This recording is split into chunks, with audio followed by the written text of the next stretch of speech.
사랑하는 성도 여러분, 좋은 아침입니다. 편히 쉬셨습니까? 우리 하나님께 기도드리고 오늘 새벽 예배 시작하겠습니다. 하나님 감사합니다. 지난밤도 저희들 편히 쉬게 하시고 오늘 새로운 한 날을 시작하게 하심을 감사드립니다. 오늘 이 아침에 주신 하나님의 귀한 말씀을 통하여 진리를 깨닫게 하시고 어지럽고 혼란스러운 세상에서 저희들이 하나님 말씀대로 살아갈 수 있는 지혜와 믿음을 더해 주시기를 원합니다. 오늘도 우리 동대문의 모든 가족들을 하나님의 눈동자와 같이 지키시고 동행해 주시옵소서. 예수님의 이름으로 감사하며 기도드립니다. 아멘. 오늘 주시는 하나님의 말씀은 창세기 31장 11절에서 16절까지입니다. 꿈에 하나님의 사자가 내게 말씀하시기를 야곱아 하기로 내가 대답하기를 여기 있나이다 하매 이르시되 내 눈을 들어보라. 양떼를 탄 순양은 다 얼룩무늬 있는 것, 점 있는 것과 아롱진 것이니라. 라반이 내게 행한 모든 것을 내가 보았노라. 나는 베델의 하나님이라. 내가 거기서 기둥에 기름을 붓고 거기서 내게 서원하였으니 지금 일어나 이곳을 떠나서 내 출생지로 돌아가라 하셨느니라. 라헬과 레아가 그에게 대답하여 이르되 우리가 우리 아버지 집에서 무슨 분깃이나 유산이 있으리요. 아버지가 우리를 팔고 우리의 돈을 다 먹어버렸으니 아버지가 우리를 외국인처럼 여기는 것이 아닌가. 하나님이 우리 아버지에게서 취하여 가신 재물은 우리와 우리 자식의 것이니 이제 하나님이 당신에게 이르신 일을 다 준행하라. 아멘. 우리가 지난 시간 야곱 첫 번째 시간에 야곱이 자신의 고향을 떠나서 외삼촌 라반이 사는 밧단 아람, 즉 하란으로 가는 모습을 보았습니다.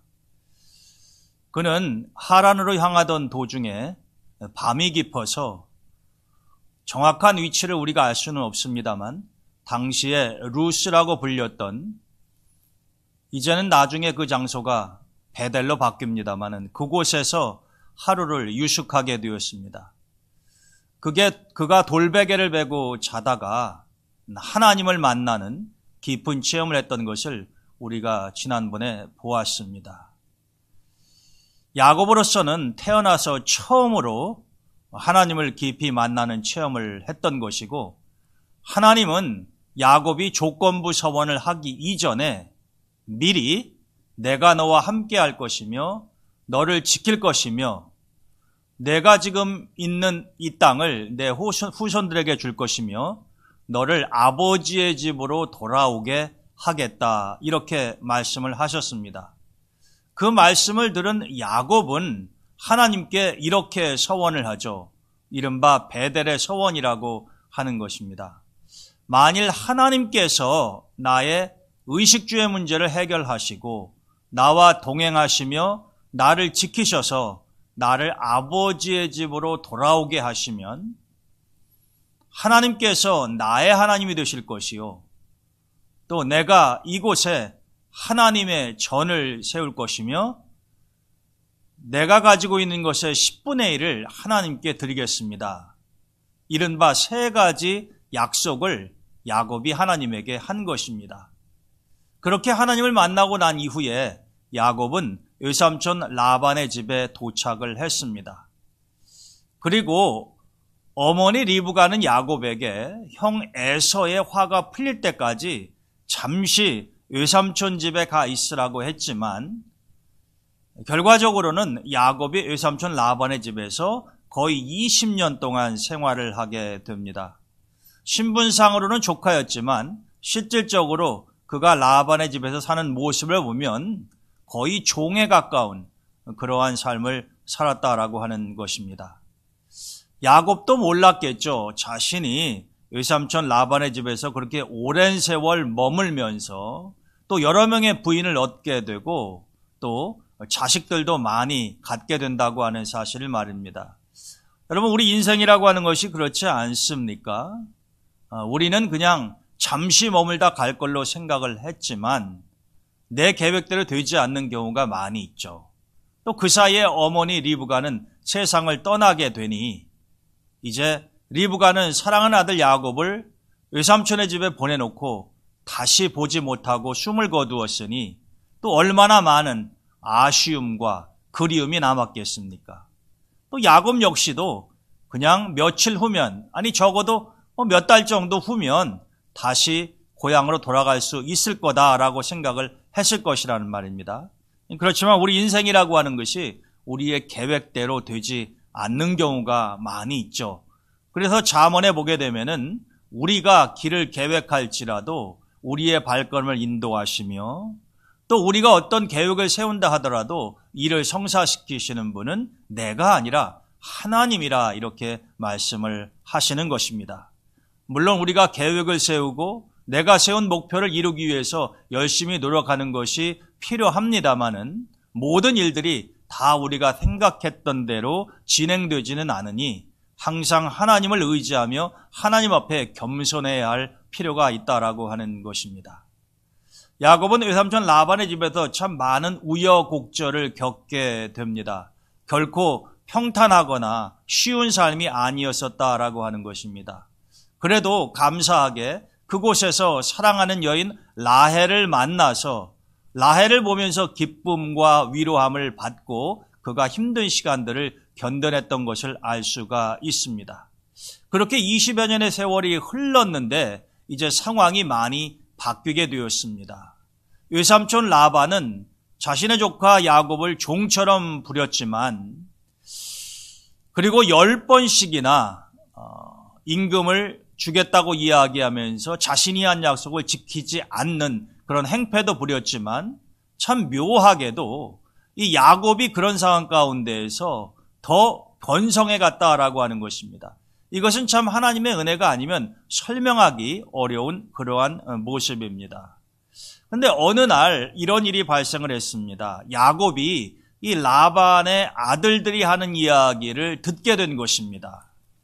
그런데 이 라반의 아들들이 뭐라고 자기들끼리 이야기를 했느냐면은 이 31장 1절 이하에 이렇게 기록이 되어 있습니다. 야곱이 우리 아버지의 소유를 다 빼앗고 우리 아버지의 소유로 말미암아 이 모든 재물을 모았다 하는지라. 그러니까 여러분 라반의 아들들이 야곱이 이야기를 듣는지 모르고 자기들끼리 하는 이야기입니다. 야곱이 참 교묘하게 우리 아버지의 재산을 다 빼앗았다. 이거 물론 거짓말입니다. 여러분 야곱이 어떻게 라반의 재산을 다 빼앗을 수가 있겠습니까? 그리고 우리 아버지의 소유로 말미암아 모든 재물을 모았다. 사실 그렇지 않습니다. 야곱은 열심히 일을 했고 하나님은 침묵 가운데 계셨지만 야곱이 하는 일을 축복하셔서 야곱이 많은 재물을 모으게 된 것이죠. 외삼촌 라반의 것을 몰래 빼돌렸다거나 부정한 방법으로 그가 부를 축적한 것이 아니다라고 하는 겁니다. 그런데 이제 라반의 아들들은 야곱이 점점 강성해지니까 번성해지니까 이제 시기심이 생겼고 이렇게 말을 했던 것입니다. 그런 이야기를 듣고 야곱이 어느 날 외삼촌 라반의 얼굴을 보니까 그의 안색이 변했다 이렇게 되어 있습니다.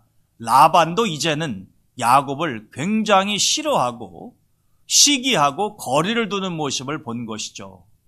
그러니까 여러분 야곱이 얼마나 불안했고 불편했겠습니까? 그래서 어느 날 두 아내 즉 레아와 라헬을 부릅니다. 그러면서 당신의 형제들도 이렇게 이야기를 하고 또 당신의 아버지 라반의 얼굴을 보니 나를 향한 그의 얼굴빛이 예전과 같지 아니하니 내가 이곳에 더 머무를 수가 없을 것 같다. 당신들도 아는 것처럼 당신의 아버지 라반이 나에게 약속을 해놓고 10번씩이나 지키지 않고 번복을 하지 아니하였느냐. 근데 이제 와서는 이런 식으로 나를 대하니 내가 도저히 여기에 더 이상 있을 수가 없을 것 같다. 아내들의 의견을 어찌 보면은 이제 구하는 거죠. 우리가 이 상황에서 어떻게 했으면 좋겠느냐라고 하는 것입니다. 그런데 그때에 하나님께서 야곱에게 나타나셔서 말씀하셨습니다. 오늘 본문의 말씀을 보면 이렇게 되어 있죠. 내가 라반이 너에게 행한 모든 일들을 다 보았다. 나는 베델의 하나님인데 내가 오래전에 그 베델에서 나에게 서원하지 아니하였었느냐? 이제는 이곳을 떠나서 내 출생지로 돌아가라. 이렇게 말씀을 해주셨던 겁니다. 그러니까 하나님이 야곱에게 나타나셔서 하신 말씀을 듣고 난 다음에 야곱이 두 부인을 불러서 우리가 어떻게 했으면 좋겠느냐라고 의견을 물어본 거가 되는 거죠. 그랬더니 레아와 라헬이 두 부인이 뭐라고 이야기를 하냐면은 아버지가 우리를 팔고 우리의 돈을 다 먹어버렸으니, 이 레아와 라헬의 이야기가 굉장히 그 어휘 선택도 강하고 극단적으로 이야기하지 않습니까? 이 아버지가 우리의 돈을 다 먹어버렸다라고 하는 겁니다. 그리고 우리를 자식으로 딸로 취급하는 것이 아니라, 당신을 사위로 취급하는 것이 아니라 마치 외국인처럼 여기는 것 같으니 우리가 이곳에 남아있을 이유가 무엇이냐? 당신은 편한 마음으로 당신이 믿는 하나님 여호와가 말씀하신 대로 행하면 우리가 당신을 따르겠다, 이렇게 이야기를 합니다. 그래서 이제 야곱은 두 부인의 이야기도 듣고 하나님도 만났고, 그래서 결국 하란을 떠나기로 결정을 하게 되는 것입니다. 그것이 이제 오늘 본문의 배경의 이야기인데, 우리가 본문의 말씀을 좀 더 자세히 살펴보면, 여러분, 하나님은 20여 년 전 베델에서 야곱을 만나주시고 난 다음에 그가 하란에서 외삼촌 라반의 집에서 생활하는 동안에는 나타나신 적이 없었습니다. 야곱에게 나타나지 아니하셨다고 해서 하나님이 야곱의 삶 속에서 일어나는 일을 모르고 계셨다는 것이 아닙니다. 20여 년의 세월이 흘러서 이제는 하나님이 야곱을 다시 고향으로, 아버지의 집으로 돌려보낼 때가 되었을 때 다시 나타나신 것이죠. 그러면서 하시는 말씀이 라반이 너에게 어떤 악행을 했는가 하는 것을 내가 다 보았다고 말씀하십니다. 여기에서 여러분, 우리는 무엇을 알 수 있습니까? 하나님이 비록 야곱에게 나타나셔서 매번 이런저런 말씀을 하지 아니하셨어도 하나님은 야곱의 모든 삶을 다 지켜보고 계셨다라고 하는 것입니다. 여러분, 이것은 오늘도 마찬가지죠. 여러분, 20년 동안 야곱이 라반의 집에서 거의 종이나 노예처럼 살 때에 그 삶이 평탄치 않았을 것이다라고 하는 것입니다. 또 삼촌이 10번씩이나 자기의 약속을 지키지 않고 번복을 했으니 이 야곱이 얼마나 속이 탔겠어요. 얼마나 배신감을 느끼고 괴로움을 많이 당했습니까? 근데 그런 가운데서도 하나님은 야곱에게 나타나지 아니하셨었습니다. 그러나 그 침묵 가운데에서 하나님은 모든 것들을 다 보고 듣고 알고 계셨던 것이죠. 그리고 이제는 야곱이 고향으로 돌아갈 때가 되었다라고 판단하셔서 하나님이 야곱에게 나타나신 것입니다. 여러분, 야곱은 하나님을 찾지 않았어요. 하나님을 믿지 않았다는 이야기가 아니라 그런 어려운 가운데에서 야곱이 하나님께 부르짖고 하나님을 만났다는 기사는 없습니다.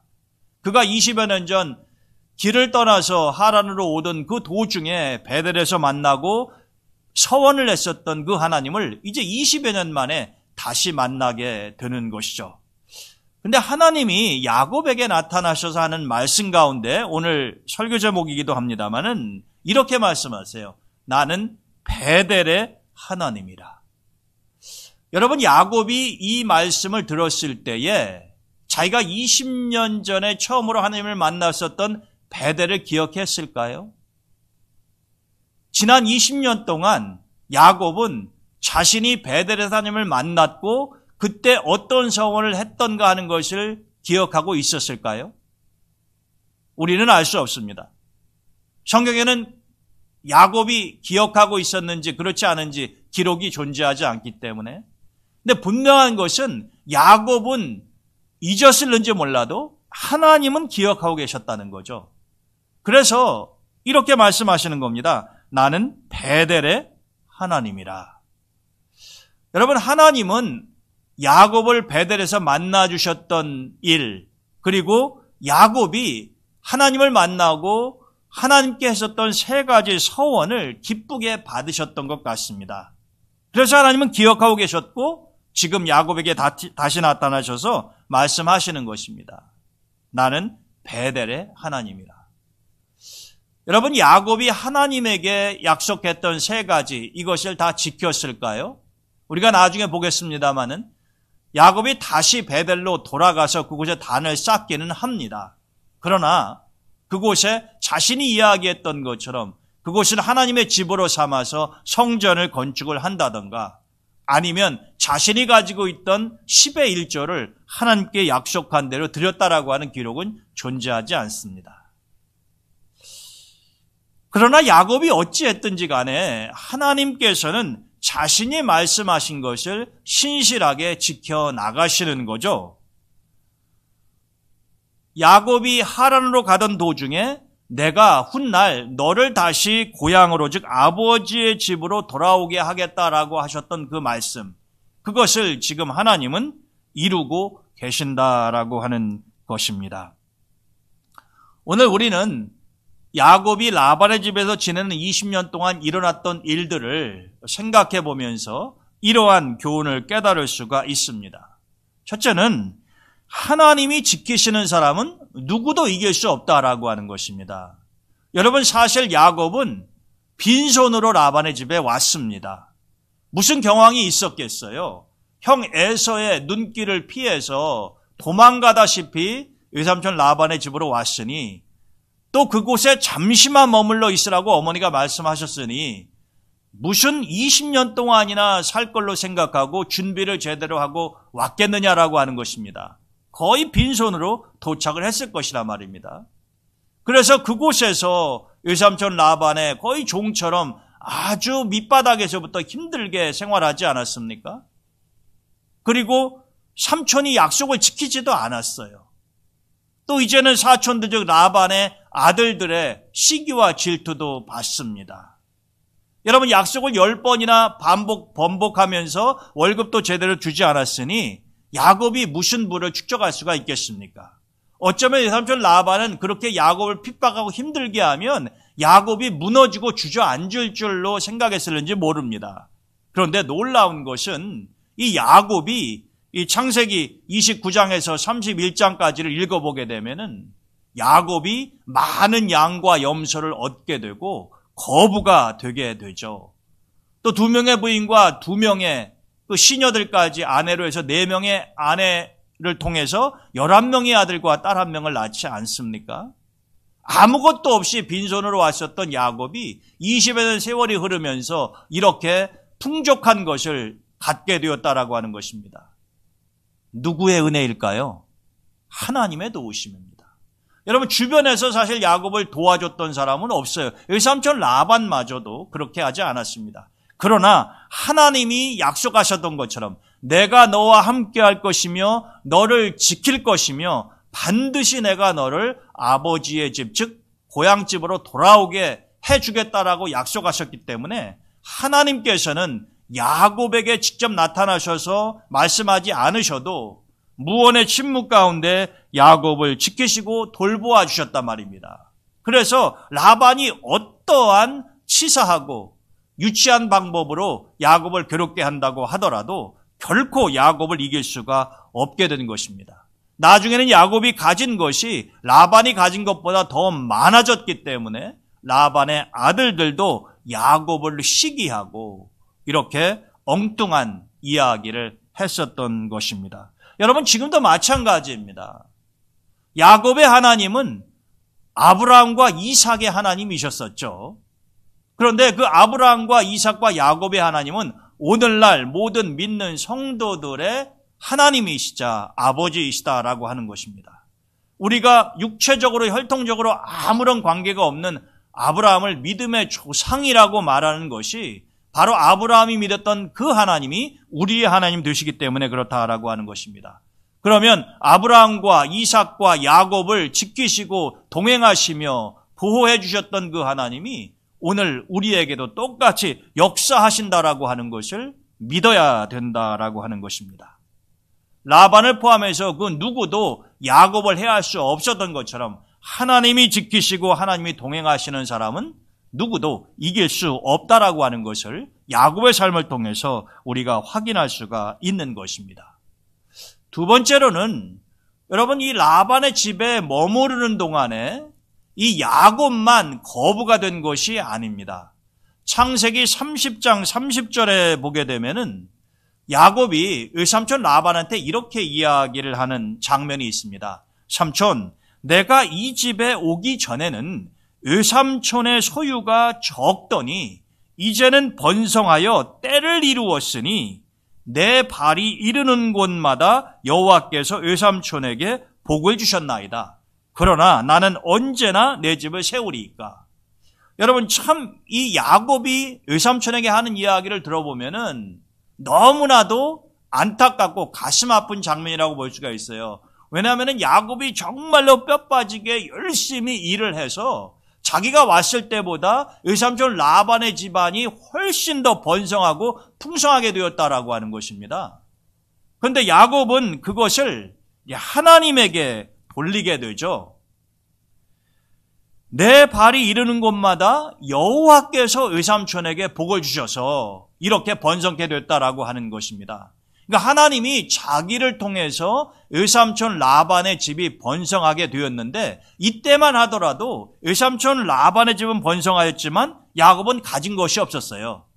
그래서 이렇게 이야기하잖아요. 외삼촌께서 이렇게 저로 인해서 하나님의 축복을 받아 번성케 되었는데 저에게는 10번씩이나 약속을 번복하면서 제대로 대우를 해주지 아니하는 것은 어찌된 일입니까? 이래 가지고서야 제가 어떻게 내 집을 세울 수 있겠습니까? 제가 이제는 홀몸도 아니지 않습니까? 부인도 4명이나 있고 자식들도 10명이 넘는데 외삼촌께서 나에게 제대로 해주시 아니하시면은 저는 도대체 언제 가장이 되어서 저의 집안을 세워나갈 수 있겠느냐라고 하는 것입니다.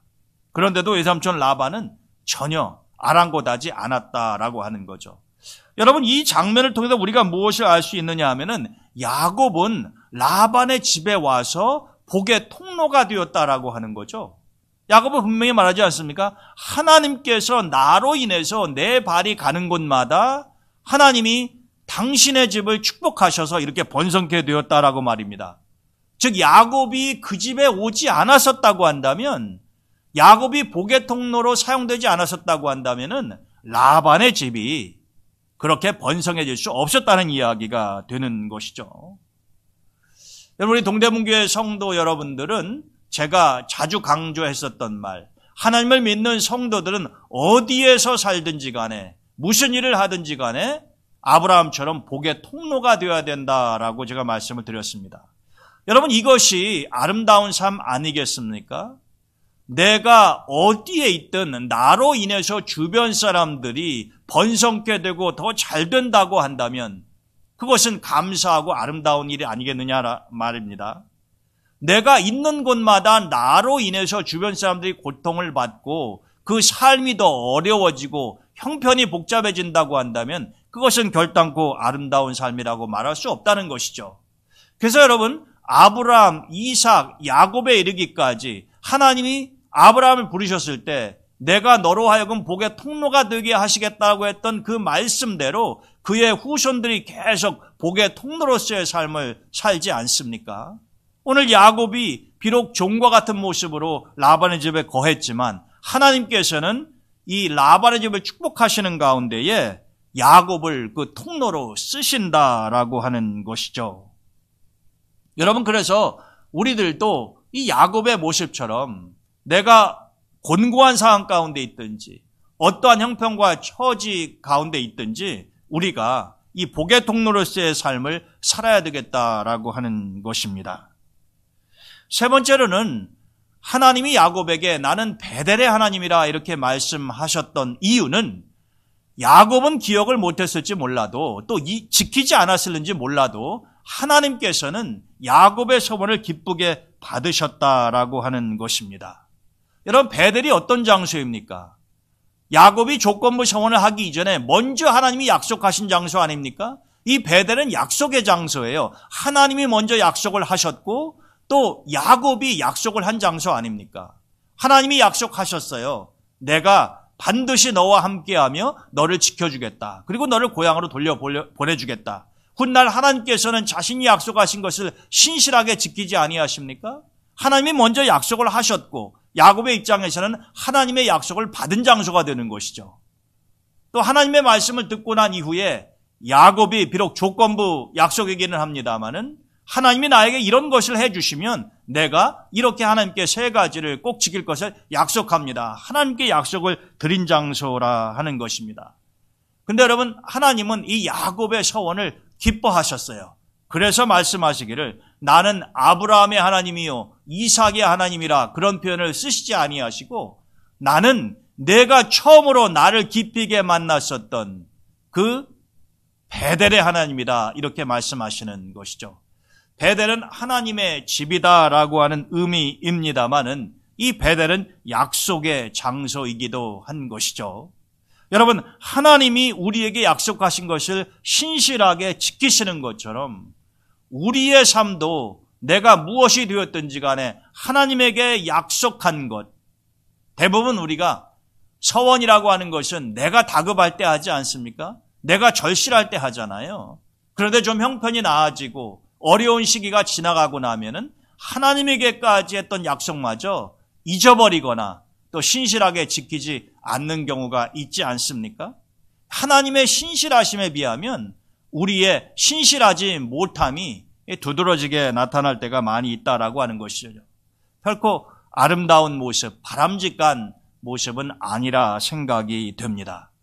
우리는 이 하나님의 모습을 보면서 우리가 하나님께 드렸던 약속이든 한 걸음 더 나아가서 사람에게 했던 약속이든 이 약속이라고 하는 것을 신실하게 지키는 가운데 우리가 어디에 있든 하나님의 은혜 가운데에 이 복의 통로로서의 삶을 살 수 있어야 되겠다라고 하는 것입니다. 하나님이 그러한 사람을 사랑하시고 그러한 사람을 아끼신다라고 하는 것입니다. 말씀드렸던 것처럼 하나님이 동행하시는 사람은 어떠한 형편과 상황 가운데에서도 결코 무너지지 않습니다.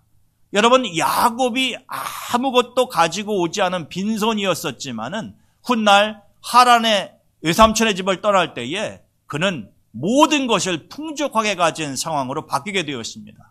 물론 야곱의 노력도 있었겠습니다마는 하나님의 은혜가 없이는 가능하지 않은 일이었다라고 하는 것입니다.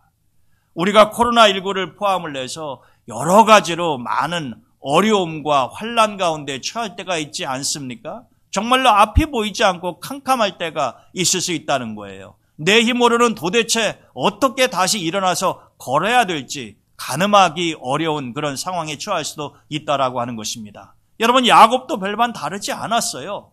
그의 지난 20년의 삶이 결코 평탄하지 않았습니다. 그러나 그 가운데서도 하나님은 자신의 약속을 신실하게 지키셔서 야곱에게 아무런 말씀도 아니하셨지만은 불꽃 같은 눈동자로 야곱을 지키시고 그를 모든 어려운 가운데서 이겨내게 하시고 아무리 라반이나 주변 사람들이 그를 힘들게 했을지라도 결국에는 하나님의 사람 야곱이 승리하는 모습을 우리가 볼 수 있지 않습니까? 저는 우리 동대문교회 성도 여러분들이 이러한 모습으로 하나님의 축복과 은혜를 받아 누리시면서 승리하는 삶을 살 수 있으면 좋겠습니다. 하나님이 지키시는 사람, 그리고 그 하나님을 신실하게 신뢰하는 사람은 그 누구도 이길 수 없으며 어떤 상황 가운데도 무너지지 아니한다라고 하는 것입니다. 하나님의 사람, 즉 성도들은 어디에 있든지 간에 주위에, 주변에 복의 통로로서의 역할을 해야 한다라고 하는 것입니다. 또 우리가 하나님께 약속했던 이 베델의 서원이 있으면 그것을 꼭 지키며 우리가 살아가는 삶의 상황 속에서 우리가 했었던 약속들을 될 수 있으면 신실하게 지키며 그리스도의 빛과 소금의 모습을 보여줘야 되겠다라고 하는 것입니다. 저는 오늘도 또 앞으로도 우리 동대문교회 성도 여러분들이 그렇게 살아가시기를 주님의 이름으로 축원드립니다. 내일은 성일입니다. 우리가 사순절 기간을 지내고 있는데 특별히 여러분들이 사순절 기간 동안에 하나님 말씀을 매일같이 열심히 묵상하시고 또 새벽 기도의 시간에 주옥 같은 말씀들이 선포되고 있습니다. 여러분들이 또 새벽 예배에도 열심히 참여해 주시기를 바랍니다. 개인적으로 기도하실 때에 우리 교회를 위해서, 자녀들을 위해서, 또 이 나라를 위해서 중보해 주시면 좋겠습니다. 제가 기도하고 오늘 새벽 예배 마치도록 하겠습니다. 하나님 감사합니다. 오늘 또 야곱의 삶을 통하여 저희에게 귀한 진리를 깨닫게 하셨으니 하나님 주신 말씀 가슴에 깊이 새기고 그 말씀대로 살아갈 수 있도록 도와주시기를 원합니다. 이 나라와 이 민족을 불쌍히 여기시고 하나님이 보호해 주시옵소서. 환우들의 병을 치료해 주시고 코로나19가 속히 물러가게 하시며 우리 자녀들의 앞날을 하나님이 평탄한 길로 진리의 길로 이끌어 주시옵소서. 내일은 거룩한 성일입니다. 또 저희들이 사순절 절기를 보내고 있습니다. 준비하는 마음 주시고 주님의 십자가의 고난을 깊이 묵상하는 이 시절이 될 수 있도록 성령께서 이끌어 주시옵소서. 예수님의 이름으로 감사하며 기도드립니다.